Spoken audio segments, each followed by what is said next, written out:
Hello, everybody. Welcome to the Buckeye Weekly podcast. I am Tony Gerdeman, here as always with Tom Orr. Tom, how's it going?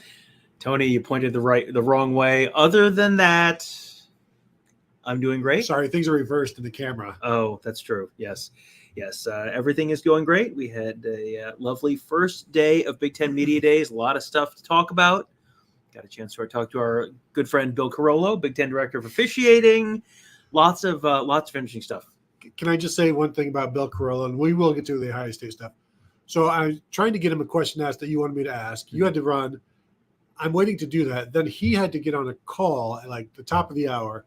He's like, I can come back in 15 minutes and I will answer your one question. And he did. And he came back and it's just the nicest guy ever.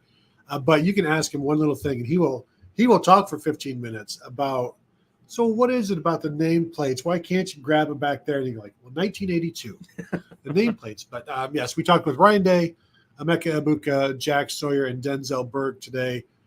You had your one-on-one with Ryan Day as well. A full day of stuff, plenty to talk about. Go ahead and throw your questions in there if you've got any as we get going and get started. And when anything comes to your mind, throw it in there. Hit the thumbs up before you do anything. Yes. We would appreciate that. Mm-hmm. I guess let's start with Tom, the quarterbacks. There is a starting quarterback has been named. No, that is not true. No, it was. I don't remember who it was. It was someone right before I was going to go do an interview with Ryan Day. Someone else was doing an interview and, sort of ended. It might have been Dave Holmes from Channel 6, sort of ended with. So you said you were going to tell me who the starting quarterback was. Yeah. No. So, I mean, I think we all have a sense who it's going to be, but Ryan Day is not ready to make that official yet. No, and I don't think much has changed other than Will Howard is gaining a better grasp of the offense because it's fairly rudimentary for everybody early on. But he said Devin Brown and Lincoln Keenos were the only people who knew the offense, were familiar with the offense in the spring. So now there's more familiarity going there. I think it was interesting talking to the players about Will Howard and how hard he worked and how he just blended right in really well and took it to heart and really focused on getting that done. I think you need that from any quarterback, especially a transfer quarterback who's battling for a starting job. For sure. Will Howard, I think, and I was with Denzel Burke and he talked about him a little bit. And, I don't think Will Howard is at the point where everyone's going, boy, you close your eyes and you think it was C.J. Stroud passing the ball. Well, you're not quite there yet, but it feels like he's made significant progress. Denzel Burke talked about Will Howard in the weight room and just how you can kind of tell what kind of a guy someone is based on how they approach things in the weight room. And that sounds like that was, sort of a check that box kind of thing. So it feels like, and I think you get graded on a curve a little bit in the spring where, Will Howard did not always look great in the spring. And we talked about that at the time, but if you're going up against, the other, the next two guys in the pecking order have been there for 1 year and 2 years already. Well, that feels like you're going to get graded on a little bit of a curve, and your learning curve, the upward trend of your learning curve is going to be a little bit steeper. So it's not really surprising. It sounds like he's made significant progress. Yeah. And so they've got 5 scholarship quarterbacks, you may have heard. And so when will they start to pare things down in fall camp? He said those first 4 practices, which are open to paying customers and presumably media, I did not get that verified, but he said you guys will see, like he alluded to the fact that we will be there, but they will continue to do the 2 fields. So they're just going to be going through their quarterbacks kind of like they did in the spring for those first 4 practices. And then after that, they really start to there's not going to be enough reps because they're going to move to 1 field.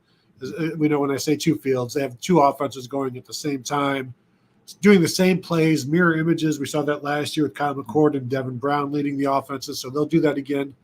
For like the first 4 practices, no pads or helmets or maybe some helmets, but no physical tackling at that point. So they'll do that then, and then once that's over, once we're no longer allowed there, then they're going to start to get more serious about the quarterback situation.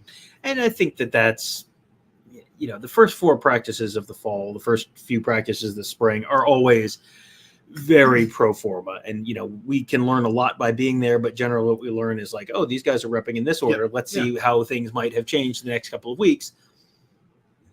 It's the first in the spring, it's everyone figuring out where they're going and what they're supposed to be doing, and in the fall you've got some of the late arriving, the traditionally on time arriving guys who show up in June.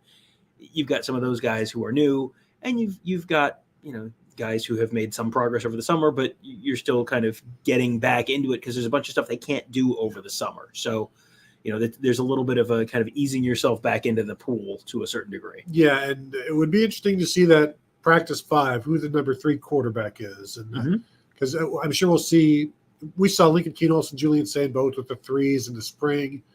Probably see that again in the first 4 practices, but then they start to set things.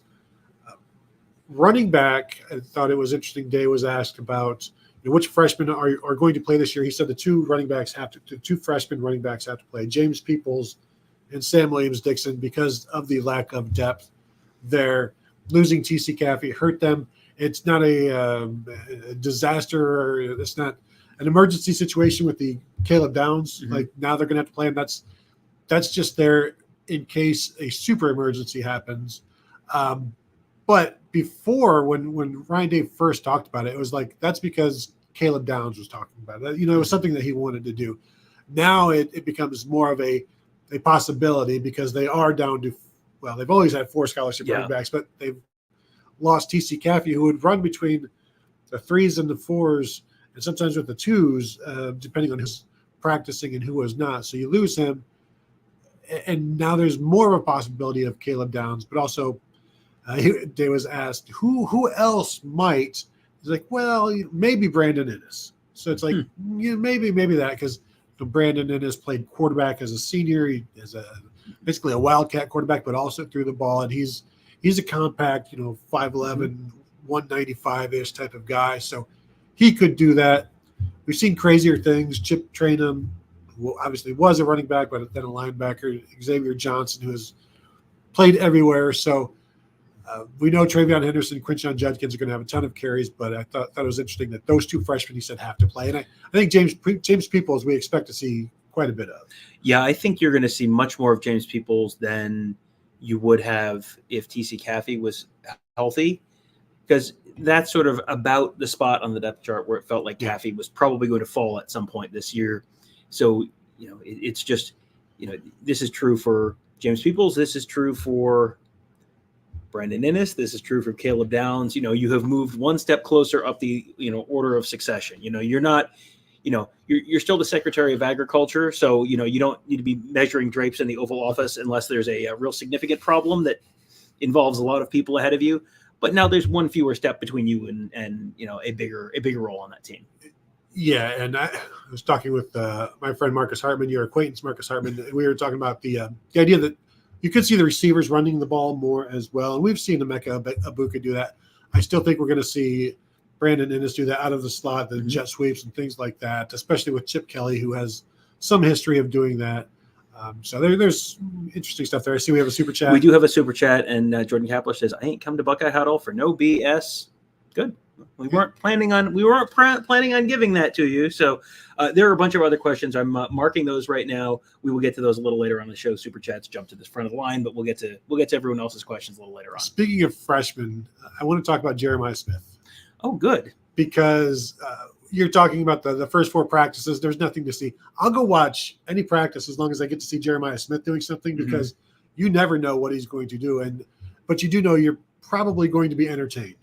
Yeah.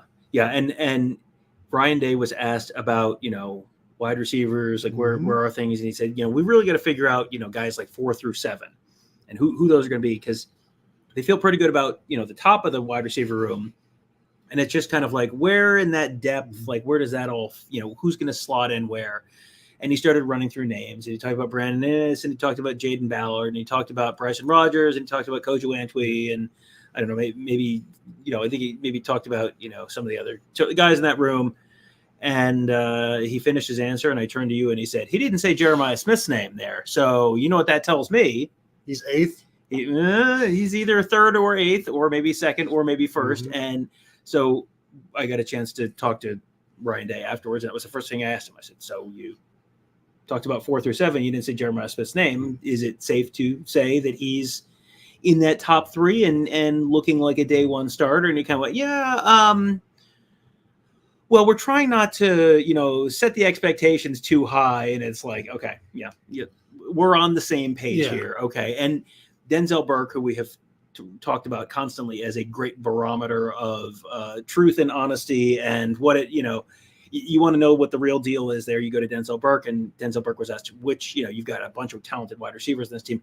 Who's your favorite guy to go up against? And he could not say Jeremiah Smith's name fast enough. And when he was asked why, like he gets this look on his face. That's like, oh, stuff's about to go down when he's out there. Mm-hmm. And I will probably pull that as just a separate clip at some point and throw that on our YouTube channel. Cause it's just the look and the look on his face and the way he's answering it is just like, we've all seen it now. Everyone is aware of the legends of Jeremiah Smith, but it's like, you're still seeing it. You're still hearing it. Guys are still talking about the same thing. It's like, there was a lot of talk about people and players and the ratings in EA Sports and how they can go up during the course of the year. I'm going to guess Jeremiah Smith being at 84 or whatever he is. I'm going to guess that number is going to be higher a month into the season. And I will say he's pretty good already as an 84 on the game. Not that is the ultimate barometer, but Emeka said the media has seen him in practice, seen Jeremiah, but they haven't seen him in the weight room behind the scenes. And he's like, he's a worker and he's very serious about it. I thought it was funny. Day was asked again about this during the 45-minute scrum. And he keeps saying, like, I'm going to be careful. Yeah. What I say, he's done very well, but let's wait until the first game. And then it feels like if there's like a 3 touchdown performance or something in that first game, he's just going to come out and say, this is what I was. I didn't want to say. I didn't want to jinx anything, but we see this constantly. Like I can't believe it was only 3 touchdowns, basically. But it's funny to watch the excitement. But then he's like, no. He's just a freshman. It feels like the same conversation that we've been having about him for a while, where it's like, listen, we don't want to set unrealistic expectations for someone who hasn't stepped on a field in a real game yet. I mean, but you're talking to people and, in interview sessions and otherwise, and you just keep hearing the same thing. And then, we didn't go to a million practices this spring, but every time we were at practice, it was like, oh, look at that. How about that? Haven't seen that before. Yeah. And Denzel Burke talked about the fact that, he was asked sort of, this is probably part of the same answer about Smith. And he said, he's already got some of that Marvin Harrison in him, and it's his first year. And you think about, he said, you think about like, what is this going to look like in year 3? That's where, that's where you really, it feels like everyone's kind of trying to operate the hype train with a restrictor plate on it. Like at some point, the restrictor plate just comes flying off. Yeah, and I think it's interesting as well. The the negotiations, the NIL stuff that had to be situated to get him to come to Ohio State. For all of these players, where I think he was probably taken care of very well. I don't know how much of a factor that then becomes down the road. It's like I think he's doing okay, and there will be offers from other places, but obviously he wanted to be an Ohio State Buckeye for all of the many reasons I got him here. So you would think that when you say what's he going to look like in year 3, my immediate thought in college football now is you really can't look 3 years ahead. But I think he has everything at Ohio State in line for him to be that far, to be here that long. I'm not expecting year 4, but really, really exciting situation with him and the way people talk about him. But then, but because the way you're talking about him, you haven't talked about anybody else like this. And I'm not saying you. Right. Yeah. I'm just saying, everyone. Right. Everyone has not talked about someone like this. So there's some, just hold on, because you're doing something you've never done before. So this is where you got to turn down the radio because you're a little lost and you got to be careful. You don't want to miss a turn. But that's where they are with him. Tight ends, no discussion of the tight ends as I'm thinking as we're going through the line, the positions, offensive line. It's still, I thought Day was more definitive that it is Seth McLaughlin at center, but also, Carson's going to play center too. It's like Seth McLaughlin brings a voice to the position. He's gaining his voice more and more because you can't just walk in and become something. And then, he may play some guard, but, Carson Hinzman will play center and guard. And then, of course, you're still Tigris Shabola, Luke Montgomery battling there to be that right guard as well. With Carson Hinzman, Josh Fryer is the right tackle. It's done, which they said not too long ago as well. So it's still that right guard. And now you're likely like at the end of spring. It was three guys. It was Hinzman, Shabola, and Montgomery, and that's still where they are. And he said, you need to practice. You need to see it in practice. You can't, you can speculate now, but until you see it happening in practice, you can't, pick a winner or pick a favorite even. I wonder if the idea that Hinzman is still, they like McLaughlin at center, but Hinzman's still in the mix there. I wonder if that means that they're leaning towards someone else at right guard right now, where you're, because if he's your starting right guard, you're not going to kick him over to center just for the, fun and giggles. Yeah.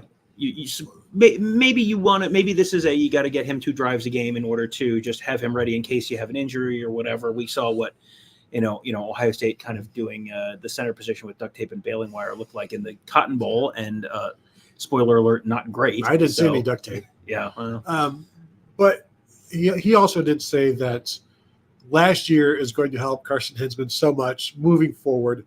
They're going to go with their top 5. So.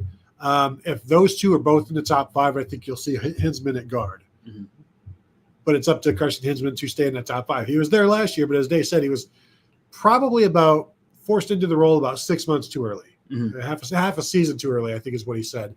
But played better as the season went on. I think we would agree with that. But that's all going to pay dividends. But I think it's McLaughlin at center, and they've got 3 guys that they like. And now Shabola and Luke Montgomery, you would think, have to raise their level of play because Hinzman has a whole year of starting, a fantastic offseason. They went into the portal to bring in a center, which fired him up rather than, I'm leaving. Rather than chasing him into the portal. Yeah. So, that's everything that has happened since the Cotton Bowl has been he has turned into a positive. So it's hard for me to imagine now that that's not going to lead into playing time, like significant playing time this year. Yeah, that's a fair point. And, I think there's the general attitude around the program.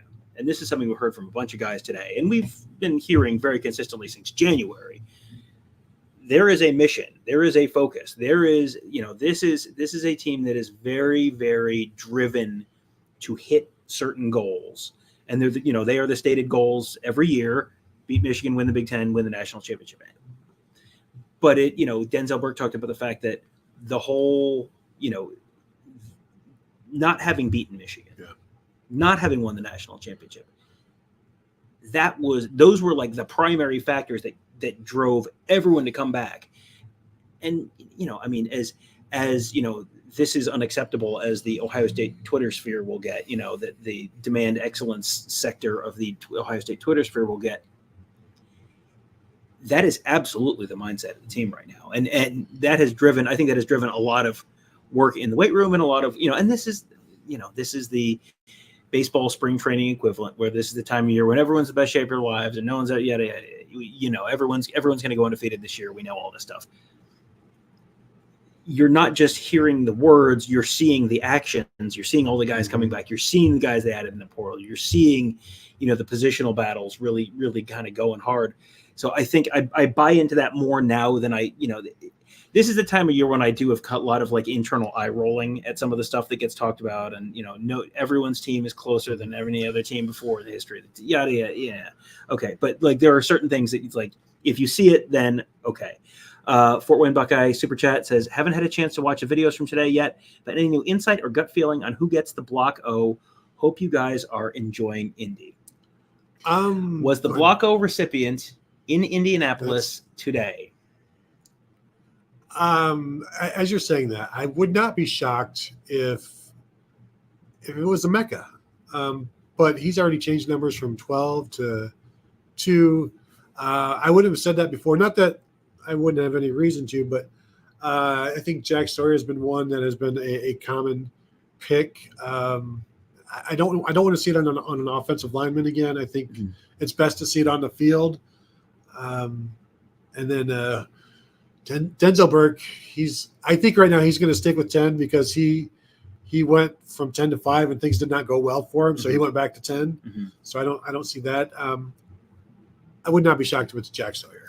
I think it's Jack Sawyer too. And I saw Sue in the comments a little while ago. They had a couple starred questions here that for many reasons too. I believe Sue said that she Jack Sawyer, there she is. Yeah, he is basically the Flacco of the 2021 recruiting class and the 2024 recruiting class. Correct. Yeah, that he's the Central Ohio kid who could have gone anywhere, chose to come to Ohio State, has been a very steady, consistent performer. Really came on strong at the end of last season. I know that there was a lot of, this guy's a bust. This guy, he led the team in sacks, 2 years ago, and everyone was calling him a bust. And it was with 4.5 sacks, or whatever it was. But, led the team in sacks, came on real strong at the end of last year. Every time I just post a picture of him, people go, "Oh, he looks like he's really, basically, he looks like he works out." Like, yeah, he's finally taking things seriously. Yeah, but I mean, he's another one of those guys where, like, the mission is very clear here with him. The fact that he's a Central Ohio kid, the fact that he was such a leader in recruiting and is now, if you are here in Indianapolis, you are viewed as a leader on the team. They don't bring guys who who are not universally respected and admired on the team. So that I think he's the most likely candidate this year. One other thing, the universally accepted leaders and all of that. Brandon Innes was voted to the leadership council by his teammates. I thought that was interesting as a redshirt freshman. Yeah. So we've gone through offensive linemen. We ready to flip to defense? Let's flip to defense. Jack Sawyer, we talked to him. I did not talk with him. I believe it was Kevin that talked with Jack Sawyer. But anything there, Tom? Any Ryan Day really didn't talk much about the defensive line because it's a known quantity. And you know what you got there. And he's talked in the past about the depth there, and that I honestly don't think he was asked about the defensive line really at all today because, like you said, it's a known quantity. We know the four starters. I think most people know 3 of them. They don't necessarily know Ty Hamilton, but the consistency is there, and it's a lot of times this year is, what are the concerns? Where are the errors? What's going on with the right side of the offensive line? What's going on with the quarterbacks?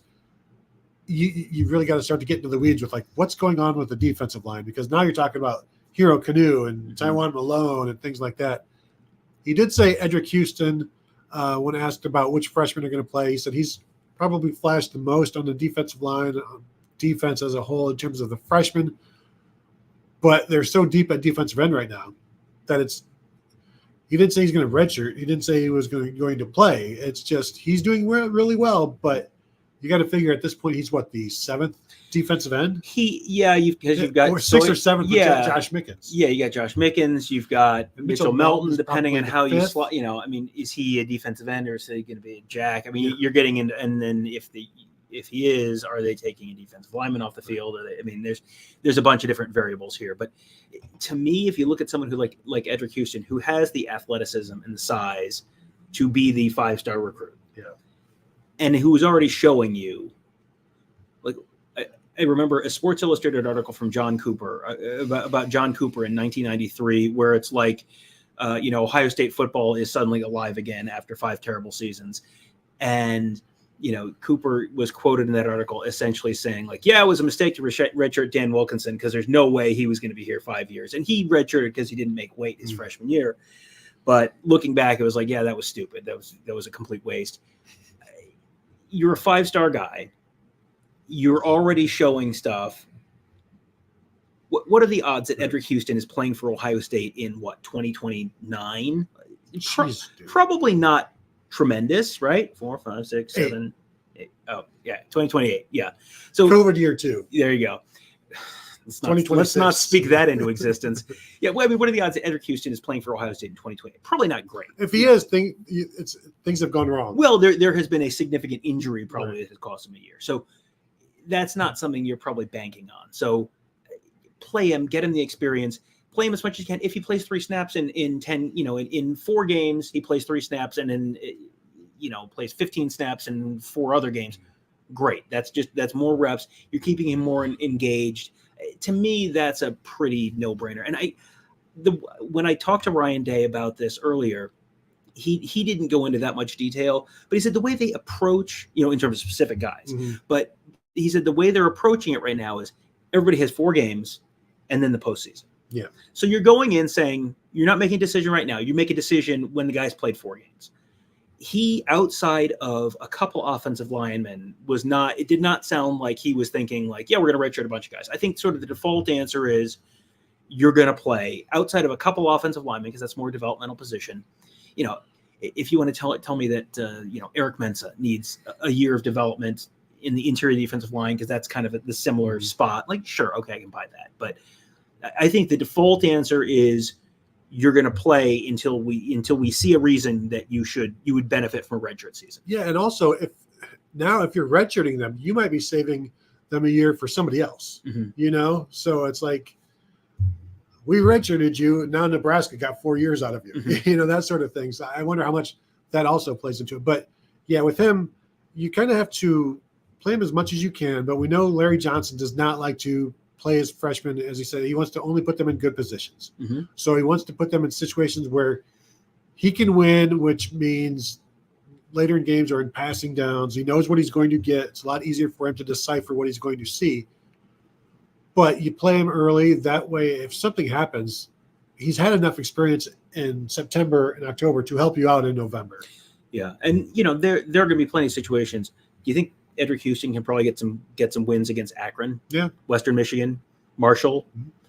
Can I remind you that Ohio State plays 4 of the worst teams in the Big Ten this year? Michigan State and Indiana and Purdue and Northwestern. Those are all games where you're going to have winnable matchups. And I go back to the story we talked about before, where like the first 3 or 4 games, Chase Young in 2017, with all of those defensive ends, I think he led them in snaps for like the first month because of the blowouts. And you're talking Nick Bosa, Tyquan Lewis, Sam Hubbard, and Jalen Holmes, and yet it was like Chase Young, and then you even had Jonathan Cooper playing at that time. So there are avenues to get everybody out there, especially when they're so focused on January, like December, January, and of course late November. And you're going to have to. There are so many games that are after the regular season. You normally think of the regular season, it's like, and then the bowl game. It's like, well, no, because they might be back here in Indianapolis on December 7th, and then they could theoretically have a game as soon as December 20th or December 21st, and then play again on New Year's Eve or New Year's Day, and then play again on January 8th or January 9th, and then play again on January 20th. It's like the regular season's over, and you're only halfway through the season almost. It's kind of crazy. You're really functionally about 2/3 of the way through the season when the regular season ends. You could conceivably a freshman could play 9 games in redshirt. Yeah, it's crazy. Yeah. So, and they know they need to get as many of these guys ready to play as they can. So they're going to get as many of these guys ready to play as they can. Is that a super chat or is that an old one? That's an old one. We got through already. All right, linebackers. CJ Hicks, Ryan Day said that still searching for that consistency. They saw flashes of the consistency. But they need, obviously, to see it more. And that's the same thing that we talked about in the spring with him, where Jim Knowles talked about how he's better blitzing. He's better when you give him a directive as opposed to the reading and reacting to sort of thing. Like the really important things that a linebacker has to do, when that's a concern, that's a concern, So Sonny Styles being there as well. I'm really interested to see how those two interact together. What kind of substitution pattern do they have? How much 3 linebackers they play, because those are not typical linebackers. Those 2 are very good athletes. But again, if you're going to play 3 linebackers, you're taking Jordan Hancock off the field, or you're taking a defensive lineman off the field. And, these are good problems to have. But you wonder how those 2 can operate together, and if CJ Hicks can ever get that consistency, or you just find ways to make him productive, knowing that might not ever happen in terms of the consistency that you want. Yeah, there's obviously the athleticism is there. The talent is there. It's just, probably similar to what we just talked about with some of the young defensive linemen. You put them in a position to succeed, and it sounds like they're aware of, what they can do to put them in a position to succeed. You also can't just be like, this is our guy, and when he comes in, he does one thing. He always blitzes, because guess what? People will probably pick that up on film at some point. I mean, even the laziest QC guy on some other school staff is probably going to pick that up at some point. So you have to be a little selective there. But taking any of the secondary guys off the field, Jordan Hancock off the field, taking one of the defensive linemen off the field and playing a 3-3-5. I don't think they're going to do that, but it's a little like taking some of the Ohio State wide receivers off the field to put a second tight end in. It's like you can do that, and I understand that situationally you probably will, but you spend all this time talking about, well, we got to play our best 5 in the offensive line. Like, I don't know that there's a situation where your best 11, just in terms of pure talent and playmaking ability, involves 3 linebackers on the field. You may have to do it in a situation where you're playing a real run-heavy team, whatever. You may have to play your 2 tight ends in a short yardage, whatever. I get it, but I think that if you are putting 3 linebackers on the field at a time, you probably do not have your 11 best players out on the field at the same time. Yeah, I would. Yeah. That's why it's for a purpose. Like the 11, the 12 personnel, 2 linebackers is for a purpose. You're doing something specific, but it can't always be the same specific, like you said. Yeah. You want to talk about the secondary? Yeah, I'll start with Denzel Burke once again, and I know people are like, "Why does he keep talking about Denzel Burke?" Well, we each sat at one of the different things. I sat at Denzel Burke's table for his whole interview. He talked about BIA, which is what they call themselves, Best in America. It talks about the secondary. He said that he thinks that people are afraid of them, like even maybe guys in the building are a little bit afraid of them because they are number 1 good, number 2. Loud. He said they're the best trash talkers on the team, which corners that checks out. He said the safeties are not as loud, not as vocal. They said they're kind of coming along, kind of following the lead from respectfully the corners. Disrespectful. Yes, yeah, but this is a cornerback room that you got Denzel Burke, you got Davis Nickbenosen, you got Jordan Hancock, you got Caleb Downs, and you got Lathan Ransom at safety. It's like that is as 5 out of 5 of a secondary as you can get. And then he talked about some of the younger guys and, Calvin Simpson-Hunt and Jermaine Matthews, and not necessarily in that order, by the way, Jermaine Matthews and Calvin Simpson-Hunt, but, the young guys, those guys are really coming along. And he said that the IGB, what they call Davis Nickbenosen and Burke, view their job this year like you've got your on-field job. He said they got to get Jermaine Matthews and Calvin Simpson-Hunt ready to be those dudes this time next year. That reminds me of all of the lineage of KJ Hill and go back Evan Spencer to KJ Hill to Garrett Wilson and Chris Olave. Like, you've passed all of this on, and you have this thing to carry on and to live up to, but then to make sure that you leave it in a better place and the guys behind you are ready to pick right up. And we've said it before, if Denzel Burke didn't come back, Jermaine Matthews would be starting at corner and nobody would be concerned about it. So. No, not at all. Yeah, Jermaine Matthews last year was a more or less day one, like they trusted him to be out there. Very, very early in the season, they trusted him to be out there. He didn't play a ton, but when he did play, he was really good. I mean, really good. And he had a pick 6 in one of the games, Western Kentucky. Yeah. So he was someone who just immediately was like, okay, 5-star resume. You kept hearing good things all season, all year leading up to the season. And you saw it last season. In a normal year, you're right. He's probably starting this year, and he's on the I go back to like Jeff Okudah's career where he's had to fill in start for Denzel Ward in the Cotton Bowl in 2017. Looked pretty good in 2018, had a solid, maybe all Big Ten kind of season in 2018. 2019, boom, like All-American number 3 pick in the draft. It feels like Jermaine Matthews could very well be on that path. Yeah, and he had a spot starter too last year as a true freshman. There is a punting competition going on. We haven't even gotten to talk to Kirk Ferentz yet. That's tomorrow. But since we are at Big Ten Media Days, it's no clue yet who's going to win it. They need to see it in action. Hopefully by week 3, they'll have a decision between Nick Ricciardi, the Veneri, Joe McGuire. Joe McGuire, the transfer Veneri came in. You recall him? Adam Vinatieri? No, not Vinatieri, but no. And I think it was just those 3, but he did say like 4 or 5 guys. So it's like, calm down. Get out of town before. How many of these people are Australian, really? Don't let Kirk Ferentz know that you're talking about 4 or 5 guys battling for this job, because he'll be like, now I'm going to have to spy on your practices. There's this is one of these things where if you look through the depth chart, like how many questions are there really in your mind? Like, I know the quarterback competition is still open.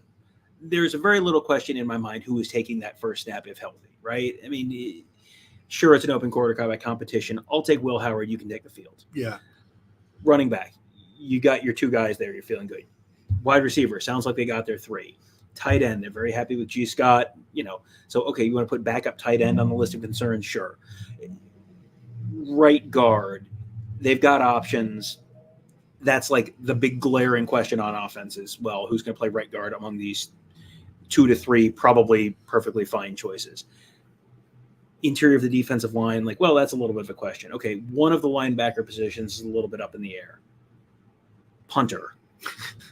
Like, don't punt. As far as questions you could have on July 23rd, these are very minimal questions. I mean, we're gonna be talking to a lot of teams the next couple of days who are like, well, I mean, there have been a lot of teams that it's like, well, we feel pretty good about 3 of our offensive linemen. Like, oh boy, yeah. The season's happening in a month and a week, right? Well, and then, like we talked about Rutgers yesterday, like, your starting quarterback is Minnesota's old starting quarterback. Mm-hmm. Like, I'm sure you feel good about that, but I mean, it's Minnesota's old quarterback. So, like, there are levels to this. But when you're talking about the question marks, the second team tight end, whoever that might be, if it's Will Kazmarek, double-digit starts in his career.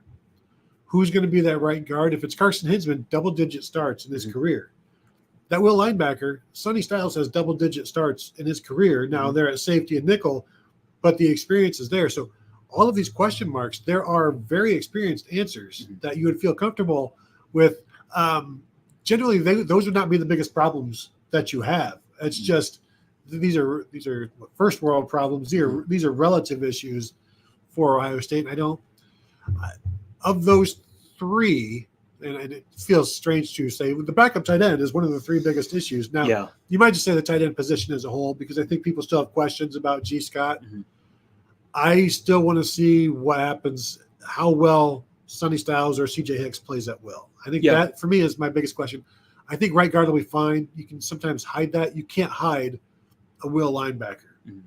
Yeah, that's probably one of the biggest questions. And it's just, the debate here is, well, you've got a couple 5-star recruit guys, including one who's been a significant starter during what should have been his freshman year of college, was a starter on a team that had a very solid season. If I say the 2023 Ohio State team had a very good season, then people will have a fit. But they did win 11 games, I will remind you.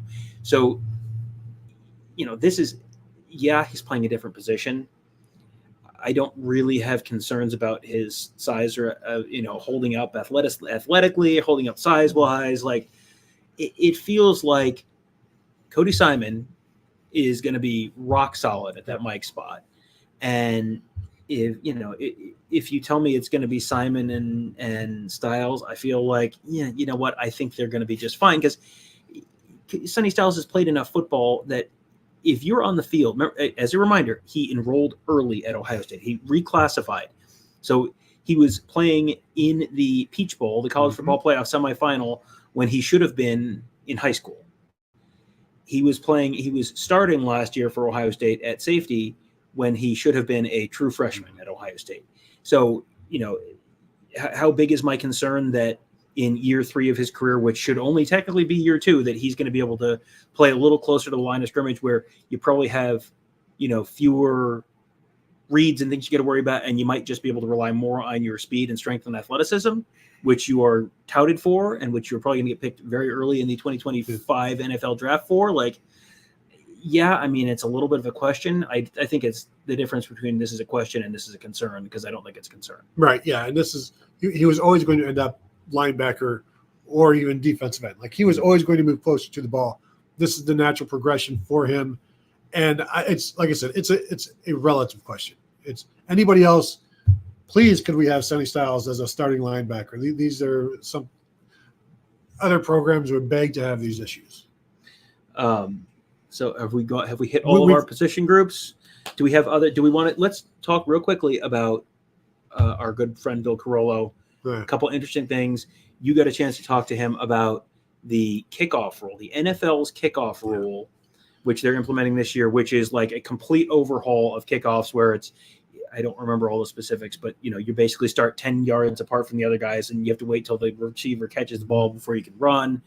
The whole point is reducing the speed, reducing the collisions, the violence of the collisions, and probably also putting kickoff returns back into a more significant role in football. And how likely is it? When is that going to come to college football? How could that come to college football? What did he have to say? Well, because I talked with him back in the spring about it when the NFL announced they were going to this rule. And when I talked to him then is like, well, we're going to watch it. And it didn't sound like, he really cared for it or people around him really cared for it. But he's like, the more he's studied it and watched it, the more feedback he's gotten, there's a lot of groundswell. And of course, the NFL is, everybody's going to watch to see how this goes. So everybody's paying attention. He's studying it more. He said the difficult thing that he's heard from the officials it's really hard to judge these things because certain people can't be moving. You've got to watch for all of the same blocks, illegal blocks and holding, but it's new. So it's going to be difficult for everybody to judge, and it's going to take some time. I did ask, so what is the process for getting that in college football? Because I do think it's happening. I do think it's going to happen. Like, well, the rules committee meets in February, and they're going to talk about it then. I'm sure it'll be one of the many things they talk about. But if it becomes something that maybe the Big Ten would like to do, they could go with an experimental rule of that and implement it for all of the Big Ten games. But the non-conference games, the opponent would have to say, okay, we'll play by those rules. And it's exactly what happened when 20 years ago, the Big Ten, their experimental rule was instant replay. Mm-hmm. Eventually, everybody adopted it. But early on, the opponents, the non-conference opponents, would have to say, okay, we'll play with these rules. And it'd be the same thing. I don't expect it to happen that way. But also, if the Big Ten wants to do it, I don't know that they care what anybody else thinks about it. But would the Big Ten do it knowing you're only going to be doing it in Big Ten games and you're not going to be doing it in the playoff games? I think that's the thing that makes me think that it's not going to be, right. Theoretically this could happen, but, college football coaches want to control as much as they can control, and they worry about every, this is going to take us an extra 15 minutes of practice. If you're telling me a college football team is going to practice regular kickoffs for like 3 games, but then they're going to play like the new kickoffs for 9 to 10 games. And then they got to go back at the end of the season when you probably have guys injured. And so you've got guys on the kick coverage team who weren't there at the beginning. Like, no chance. That just doesn't feel. Yeah, it was just a very hypothetical, like, we could do this. It's like there are rules. There's an avenue in place to make it happen. I think it's interesting. I don't expect that to happen, but I would not be shocked if they are doing it. Next year might be a little too quick, but the NFL did it. The NFL did it. So and if it works really well with the NFL, the thing is, I don't know what works well means, because there were not a lot of touchdowns scored on this in the XFL, because it becomes more like a run play, but it's like 10 blockers and 11 tacklers. But it brings some excitement because it's another play as opposed to the fair catch. So I think everybody's going to like it. And because of that, and the fewer contact plays, the fewer injuries, injuries have started to come down with the rule changes, but this might make it even more so, and also bring some excitement back to the play. Yeah, I think that's honestly one of the biggest things is just make the kickoff relevant. Relevant again was what I was going to say, Tony. It has turned into such a non-event. Yeah. And it used to be, think back 20 years, Ted Ginn's back there. It's the most exciting play in football. And now it's kind of like, I guess, another boring space launch, quick, change the channel. Like it's just not a thing. And when you have that, but you also, more importantly, from the leadership perspective from the sport, if it does have a negative impact or a positive impact in terms of lowering injuries, this is, you're looking at, they're talking about limiting roster size. You're asking people to play more games. Mm-hmm. If you can, save yourself an injury per team per season, that's a pretty significant thing, let alone it's the right thing to do because these are, 18 to 21-year-olds who should ideally not be getting injured. I did ask Ryan Day about the scholarship number, and the roster limit right now is being talked about is 105. Mm-hmm. And he said, we've always operated with 120 in terms of players. Now, there'd be no scholarship limit, so you could make all 105 players scholarship players if you want to. Mm-hmm. He said he's talked with Ross Bjork about that. And there's different things you have to figure out in terms of, because I asked, would you support all of them? And he didn't say they wouldn't. But also he's still concerned about getting to 120 somehow. He's like, can we have 120 up through camp and then stash 15 players? So like a practice squad. A taxi squad. Right. Yeah. But it's like of college kids who are like, hey, just stay in shape over on the oval, do some laps, because we might call you to run scout team for us against Michigan. It's like, I don't think my parents will let me do that. Stay out of Apollo's at 2 a.m. Exactly. between now and Michigan week, just in case. I can't go out. I might get called into work. I'm on call. How long? Till about Thanksgiving. Dude, this is college. Yeah. So. Yeah, that's, and Tony Petiti, the Big Ten commissioner, talking about that, he either implied or more or less outright said, like, yeah, we'd like it to be more than that. Like, they would like the number to be higher than 105, but there are lots of conferences that are not SEC wealthy or Big Ten wealthy and who are watching their pennies a little more closely these days and a little more concerned about a lot of these things. So, I think there's probably going to be a little bit of a compromise unless the Big Ten and the SEC decide that, well, our votes count 3 times. And so therefore everyone else's. They've tried that. Yes. I do wonder, and this wasn't the time to ask Dave because he's focused on other things, but a roster of 120, those extra 35 scholarships now, like how many of those are from the transfer portal? Is it half? Like, well, I mean that's you get into the same cultural issues that they are pretty choosy about who they bring in from the transfer portal. And again, as a reminder, they are under 85 right now, so they could have brought in 3 or 4 more guys in the portal, and they chose not to. It's not like they had an incredible flood of transfers out after the spring. They had kind of the amount that we expected. And so therefore it's the amount I'm guessing they were expecting as well. So they could have brought in more guys even back in January, and they didn't. So that has been, you have Clemson on the extreme edge of that, not taking anyone. But, when you look at the better programs, Georgia's not taking, 15 transfers. Ohio State's not taking 15 transfers. Alabama's not taking 15 transfers. You've got, it's some of the programs that are like, well, we got to do something. And so that's not anyone's plan A. And I don't think having the option to take more is going to make it Ohio State's plan. I think what we might see, because they talked a little bit about this, with NIL being as such it is, and you only have a certain number, certain salary cap, they are now looking at more developmental players to fill out that roster. And when you look at Bod Miller, committed for 2025 receiver who plays quarterback, a developmental guy who just got his offer and committed shortly thereafter last month. Guys like that you're going to start to see more of.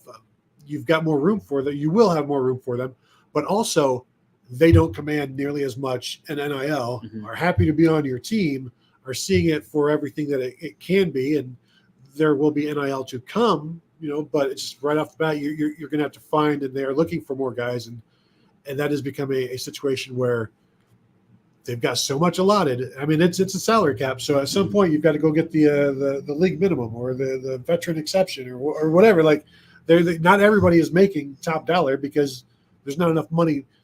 There's enough money to go around, but not enough is being given to go around. Right. Yeah. There's plenty of money to go around, but they're saying you can't give it all away. So you're kind of back to where you were 10 years ago in some ways. It's what's new is old again.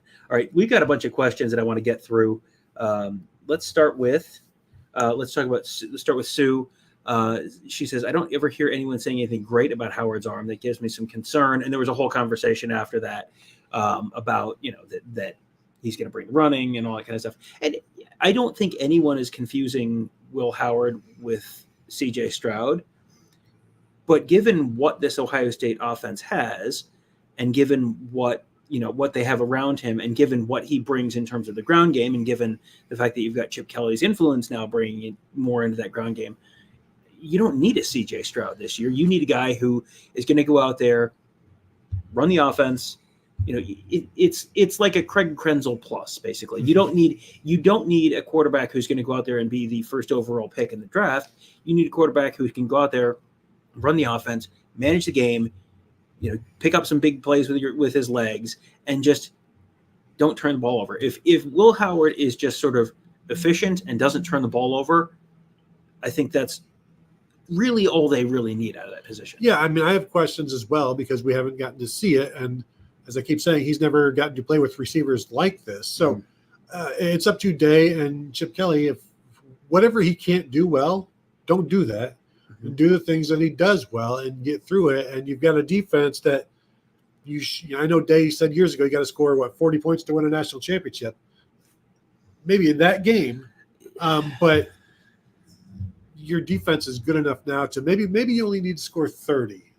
Something like that in a particular game. This defense should be really, really good, and it'll help them grow. And Denzel Burke, I believe, said he's seen some growth. He's seen growth from Will Howard over the summer and in the offseason. But, yeah, I have questions as well. But, again, Ohio State, Ryan Day, I trust him as a quarterback guy. Chip Kelly is only going to help things, and he's going to continue to help in every single way for Will Howard. The quarterback friendliness, we hear quarterback free. He's got a quarterback friendly offense. It's easy enough for them to operate. They'll do some RPO stuff, which makes it an easy read for a quarterback. So I have questions, but I would expect Kyle McCord-like numbers plus rushing. And Kyle McCord threw for 260 yards a game last year. Yeah. If you get that out of Will Howard, and the rushing, like one of my things in the 50 for 50, like I predicted over 4,000 total yards of total offense for Will Howard. Only two quarterbacks have ever done that at Ohio State.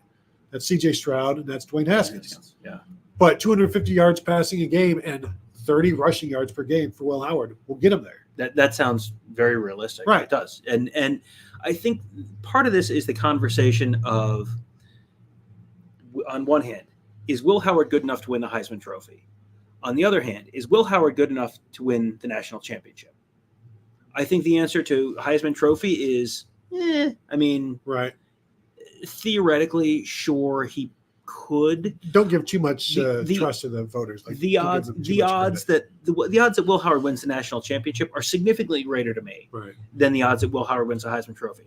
Which do you, dear Ohio State fan sitting at home, really give a crap about? Yeah. I think that's the kind of the question. And I think I have no question in my head that with the surrounding cast, that Will Howard is good enough to win the national championship. Does that mean that, could he have a bad game in the semifinal? Sure. He could have a bad game in the semifinal and throw 3 picks and they lose and then they haven't won the national championship. Sure, it could happen. But I think given everything else that they have on this team, on both offense and defense, his skill set is more than enough to be good enough to win the national championship. I really respect and admired what we saw from Stetson Bennett against Ohio State. It was an incredible performance, but it wasn't always incredible. Mm-hmm. J.J. McCarthy last year has some very good moments. Didn't always have great moments. Was not trusted to throw the ball in the second half against Penn State. Threw 3 interceptions against Bowling Green. Mm-hmm. So those guys won national championships. And so I think that Will Howard can't, or even Devin Brown can't. I've seen Craig Krenzel. Literally, Craig Krenzel won a national championship. I'm just thinking through other quarterbacks that were just kind of Cardale Jones. Cardale 3 Jones, games, fantastic, but not somebody you would have expected. Mm-hmm. So. Yeah, and there are plenty of teams that have had just okay quarterbacks. Literally any Nick Saban team before Tua Tagovailoa. Before he decided, you know what? Yeah. I need quarterbacks. Yes. In fact, I need a quarterback. Literally every Alabama quarterback before Tua Tagovailoa came off the bench in overtime was kind of fine. Like Greg McElroy. Did Greg McElroy win a national championship? I think they're all the same to me. It's all, yeah. every single Alabama quarterback before Tua is John Parker Wilson. Yeah. They all have the same bangs. They all look the same. They're all, 53% completion. And who's the backup for the Bengals for a while? Andy Dalton. No, the other one from Alabama. Greg McElroy. No. Joe Namath. I don't know. That's the point, I guess. Yes, that is the point.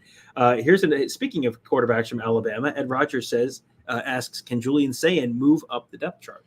I think that's going to be fascinating to watch because I do think that if he's not already the third string quarterback, I would not be shocked if he is soon. Then the question becomes, how close is he to number 2? But again, as we've talked about in the past, once you've got your backup quarterback, you can't have a competition to be the backup quarterback because the backup quarterback needs to get ready for the season, needs to get ready for each game. So whoever is the backup quarterback week 1 is probably going to stay that way unless something happens. Mm-hmm. So can he get to that point in 4 weeks? That's asking a lot to go from 4 to 2, and to not only go from 4 to 2, but also 2. We're assuming Will Howard's a starter. Mm-hmm. 2 is Devin Brown, who has started at Ohio State, has played a bunch at Ohio State, has been at Ohio State for 2 full years already. That's asking a lot to jump him. Is it possible? Sure, it's possible. I think, you could give me a 50-50 or maybe slightly better that Julian Sayin is third on the depth chart by game 1. I think it's a 10 to 15% chance that he's the number 2 on the depth chart. It feels like we have not seen him since the spring game. So we don't have any new information to base this off of. Sure, he could. I think so much would have to go right there, and or a lot of stuff. Maybe someone gets hurt, then sure, that changes the conversation a little bit. But you also have 2 bye weeks where things could shake up. Yes, with the depth chart, which is interesting as well because one's early in the season, one's later in the season. Maybe something happens then, but generally the backup stays the backup. And that's unless they become the starter. Right. That's the Joe Burrow, Dwayne Haskins thing from 2017, where Joe Burrow broke his hand during training camp, and then Dwayne Haskins was the backup, and then that just meant Dwayne Haskins was the backup all season, and then he came off the bench and beat Michigan, and the rest is history. SV Argyle says, "Nice interview with Day earlier. Thank you. That was you. Well, but it was we talked about beforehand. Like, Kevin what do we want to? Who? We talked about beforehand what we wanted to talk to him about, and it was kind of like, I can ask you who the starting quarterback is, and I can ask you what the running backs look like. It was much more of a kind of high level conversation because those are the kind of questions that during every interview session we're going to ask. Questions about, hey, what's the backup tight end looking like? This was a chance to ask kind of bigger picture questions. One thing I did like his answer on was asking him about being on the other side of recruiting, because his son RJ Day is a 2027 quarterback going into his sophomore year at DeSales High School in Columbus. I felt like if we talked about that too much before, we've been doxing him, and then he talked about it like at the podium on BTN. I was I guess it was okay. Well, great. RJ Day is a sophomore quarterback at DeSales High School.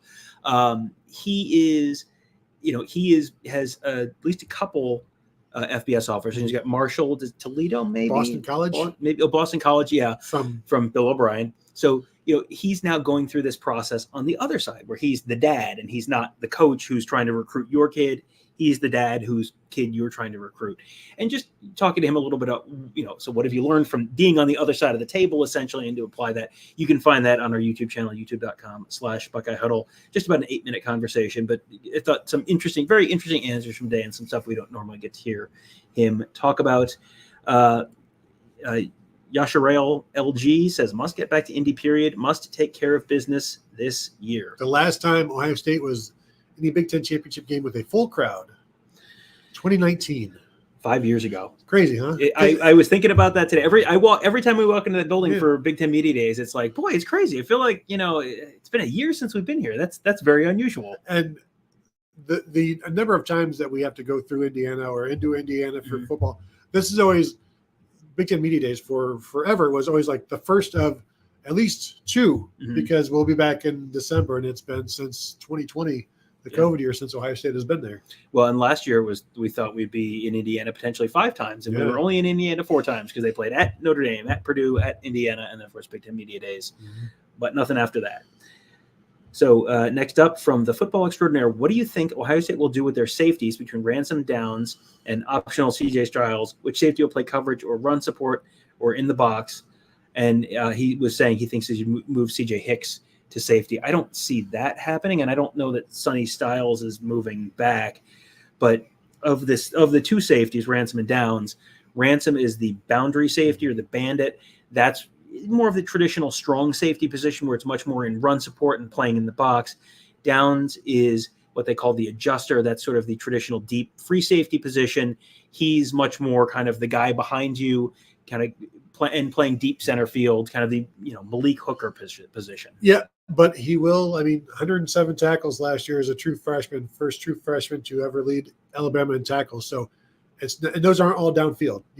Right. Yeah. But like they're both going to be designated tacklers. But yeah, Leaf and Ransom will be closer to the line of scrimmage, and but they both have to play both positions because with somebody shifting, then the secondary shifts, and Jordan Hancock moves to free safety. Caleb Down moves to strong safety or nickel. Like all of these different things can happen. So they all have to be able to do the same thing.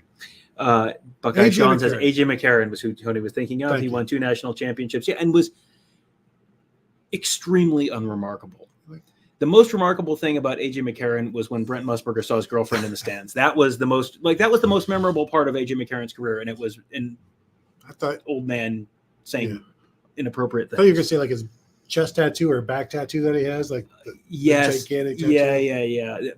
Like a big Birmingham skyline or something, if I remember correctly. Yeah, that's no regrets. no regrets. Yes, Jordan Kapler, longtime friend of the program. The comments from Day on Josh Pate's show about, quote, leave no doubt really has me excited. Too many times OSU has let off the gas to make a statement. Time to make a statement. He talked about that today where the last couple of seasons, there were just a few plays that cost them.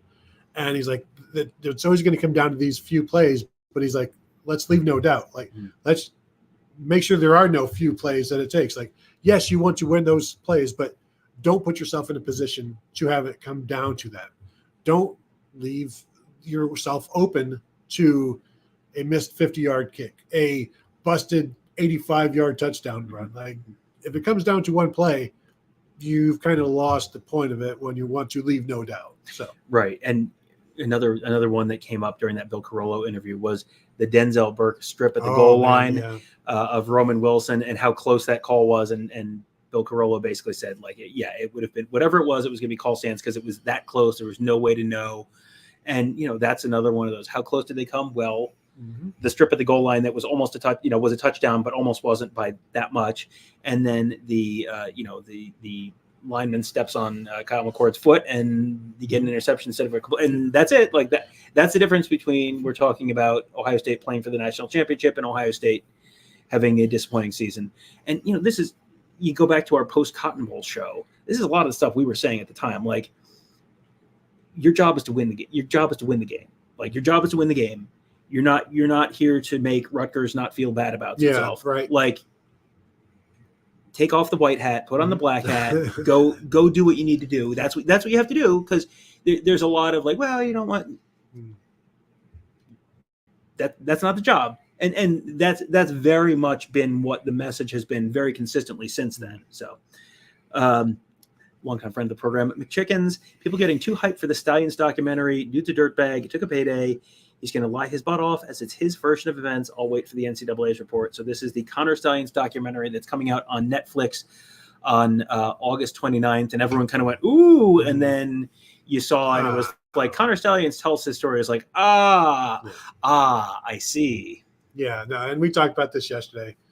You're not going to get what you want out of that. It's going to be one-sided, and but Netflix may try to make it fair and balanced. But when it's Connor Stalions' story, like there's right. You're telling the story from his perspective, right. And it's like, you can listen to a podcast from someone who's suspected of a crime, or like the O.J. Simpson, If I Did It book. Like, oh, well, here's my version of events. It's like, well, he makes a strong case. Yeah, right. It can be persuasive if you're in the mood of being persuaded. It will have no impact on the NCAA's allegations, one way or the other. The commissioner, Attorney Petiti, was asked about the notice of allegations and if he had any idea, and he basically said, "Yeah, I don't know. Yeah. That's an NCAA question, not a me question." So, and just as I told you would happen, or told people, if an Ohio State reporter asks about Michigan, they're going to get ripped for it. But I think it's a situation. Hey, Tony, you've got a major scandal in your Big Ten. Any news? Right. Oh, Ohio State reporter. Yes, and I'm sure I don't need to tell you which mustachioed, bush-lurking national reporter tweeted something incredibly stupid about the person who asked the question.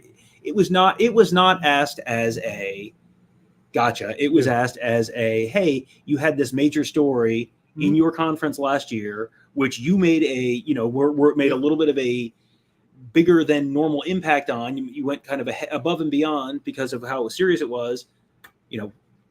Reflecting back on that, what have you changed your mind? Like, that's a perfectly rational. It wasn't them cheating sons of guns. It was a perfectly rational question. That is someone who had made up his mind about that this is going to be a stupid question even before it was asked. It was pertinent to the Big Ten, just as all of the conference expansion or anything else. You're the commissioner. This is the only time we're going to get to talk to him. Correct. Yep. Sue asks, do you think Day will play the young guys the first 5 games from really the starters so they can really gel before the Oregon game? I certainly expect to see the depth chart getting explored, really exploring the studio space those first few games, because you want to play the young guys. You want to play the young guys. You want to play the cowbell. And, if a starter's in the game against Akron in the fourth quarter and gets hurt, like that's going to have much more of an impact on the Oregon game than, a huge chunk of this team has already played together. The gelling is not really a concern this year to me. No, and Day talked about that in the spring, probably even during signing day. The young guys are going to play a lot early because they need to get ready, but also the old guys are going to play a lot late. Mm-hmm. And so you don't want to overburden them early in the season. We're going to jump this one right to the top of the queue from Jordan Kapler in the Buckeye Huddle documentary. What celebrity should play the parts of Tom and Tony? Just going to throw that out to the audience and let you make those decisions. I would say Brad Pitt and Robert Redford, but that's just, it's quite an age gap there, though. I'm only a couple years older than you. Next up from Brian DeGroff. Does Cody Simon or Caleb Downs get the green sticker as much as Downs studies the game? Does he get it and have the ability to change the defensive lineman's strength if he sees something? That's going to be Cody as far as we know. Yeah. And Day also said they're not sure where everybody's going to be in terms of the booth. The coaches, are they going to be up in the booth on the sideline? I assume Jim Knowles will be up in the booth again because that's where he was. But Chip Kelly, it'll be up to Chip. But Cody Simon had it in the spring. The middle linebackers had it in the spring. They will have it this season. And then, relay everything to Caleb Downs, and he'll get, everybody else situated in the secondary. And one problem with the secondary is if Caleb Downs is kind of in the back, he's pretty far from the defensive line. If you're Cody Simon, you can take 2 steps forward and be leaning over the defensive line, or 2 steps back and be talking to the guys in the secondary. So and if you had 2 brand new young, redshirt freshman linebackers, maybe you entertain that. Cody Simon is a veteran. He's been a starter. They love him. They think he's great. I think that makes that an easy decision. Next up, Mike Ferguson says, if Tom does a Twinkie and orange juice eating challenge, I will sub for a whole year. What's the challenge? How many of what? I don't know what the challenge is. I would guess that it's. Do you dunk the Twinkie? I would guess that you'd be eating the Twinkie because it's really sweet, and then the orange juice is kind of bitter. Like a toothpaste-filled Twinkie with the orange juice. No. I can tell you I'm not doing that. I don't know. It's not that I'm afraid. It hasn't been. I don't like that or that. It has been a hot minute since I've had a Twinkie, so I don't know. Yeah. They're still good. Okay. And by they're still good, you don't mean quality. No, you mean the ones that I had 20 years ago have still not gone bad. Yes. From Sage, Ohio, I'm excited to see the helmet com and 2-minute warning. Now some changes in basketball quarters. So the helmet. Are they changing No, I don't think they're Okay. changed. I have not seen I know women's basketball. quarters, but I don't think they've changed men's. Just bring the Elam ending. That's I would be totally fine with the Elam ending in basketball. But yeah, helmet comm we just talked about. 2-minute warning I asked Day about when I was talking to him earlier. And as I was asking him, I'm like, well, let's see. Ryan Day has been coaching the NFL, so he's dealt with the 2-minute warning before. Mm-hmm. Chip Kelly has coached the NFL. He's dealt with the 2-minute warning before. You've got all these guys on the staff. Tim Walton, longtime NFL coach. I mean, you've got guys who are used to the 2-minute warning. There are some differences. You still have the clock stopping on first down. So, some of the math is a little bit different, but, it didn't – they've talked about it. They've looked at it. They've studied it a little bit. They don't, I think they don't know quite exactly, some of the numbers are going to be a little off from what the NFL sort of chart is or whatever, but they've dealt with this before. It's probably going to help with having more action at the end of halves, at the end of games. Just you've got another time when the clock stops. You can run the ball. If you snap at the ball with 2:04 left and it's 1st and 10, go ahead and run the ball up the middle. You don't need to worry about getting out of bounds because the clock's going to stop. So I think that's probably going to change some of that play. Yeah, and the helmet comms, Ryan, they also said that you'll see more huddling. I wonder how much of the sugar huddling that you'll see where you're closer to the line, or how much strategy you do when you huddle. Like, do you run to the line and then snap it really quickly? Mm-hmm. Yeah. Tom, what are you laughing at? No, I'm laughing at some of the comments. We're going to get to we've got movie suggestions for later. Sage Ohio says, if Howard can't do it, another QB can. Just saying. That's well struck. As a dad, I can tell you I approve of that pun. Brian DeGroff says the Iowa game could be tricky. Jordan Kapler says, glad the Iowa game is at home. And Day was very effusive in his praise of Iowa and the difficulty of playing even their offense, but the entire program. Remember when I said people say lots of stuff this time of year? But you don't just go in, and I know they put up like 51 points on them a couple of years ago or whatever, but that's not something that you do every day. And you have to – they make you work for everything, basically. Well, and Iowa's a lot like Purdue, where I need to see whether it is a VS period or an @ sign before the name, because that makes a huge difference whether you're in Iowa City or West Lafayette or playing them away from their home stadiums.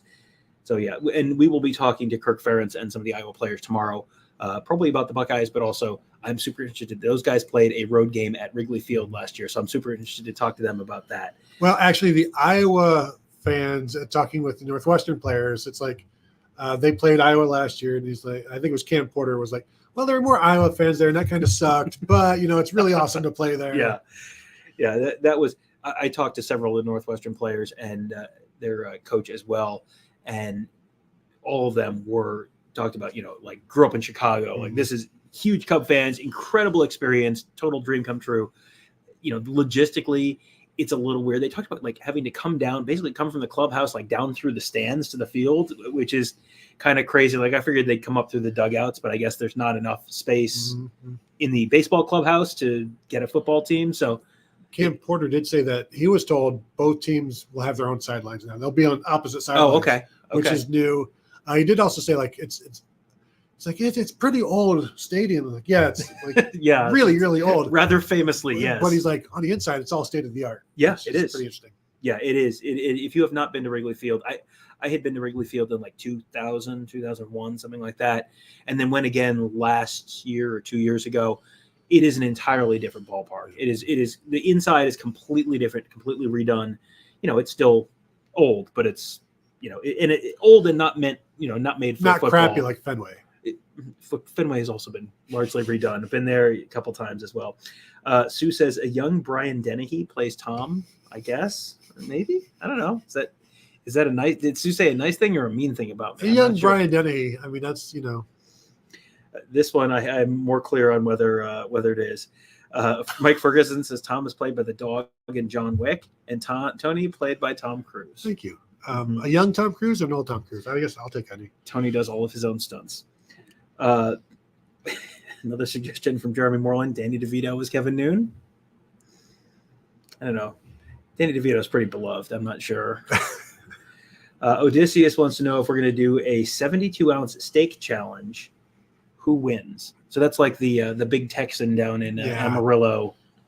So much of that is gristle that I'm not going to finish all that gristle. So you guys would win for sure. Mm-hmm. Mike Schaefer just says Louis Anderson, which I'm not sure he's available now. And I'm also not sure which one he's. Why do you open us up to this stuff? Well, you can just ban the people who make suggestions. Sue says it's a nice thing. Young Brian Dennehy, it's a nice thing. So there you go. Just looking through. All right. So we're Jordan Kapler says, what new Big Ten stadium are you excited to eventually go to, and why is it Washington? Washington is a good answer. I'm super excited for Oregon just because I was really pumped up for Oregon a few years ago, and then that trip didn't happen. But yeah, Oregon and Washington, I'm much more excited for than the Coliseum. Like, the Coliseum's fine. I've never been there. It's old. Yeah. It's like, how I said that Wrigley was, old, but like nicely redone. Right. The Coliseum is old. Yeah. And, no one loves the Rose Bowl more than I do, but the Rose Bowl for UCLA games is not the Rose Bowl on January 1st. So yeah, to me, it's Oregon and Washington are, one of them is 1 and one of them is 1A. And then there's a decent size gap. I think the scope of the game makes Oregon 1A. But maybe Washington will be there. Do they play there next year? Yes. But it would require the game. The scene is going to be awesome. The scenery is going to be awesome.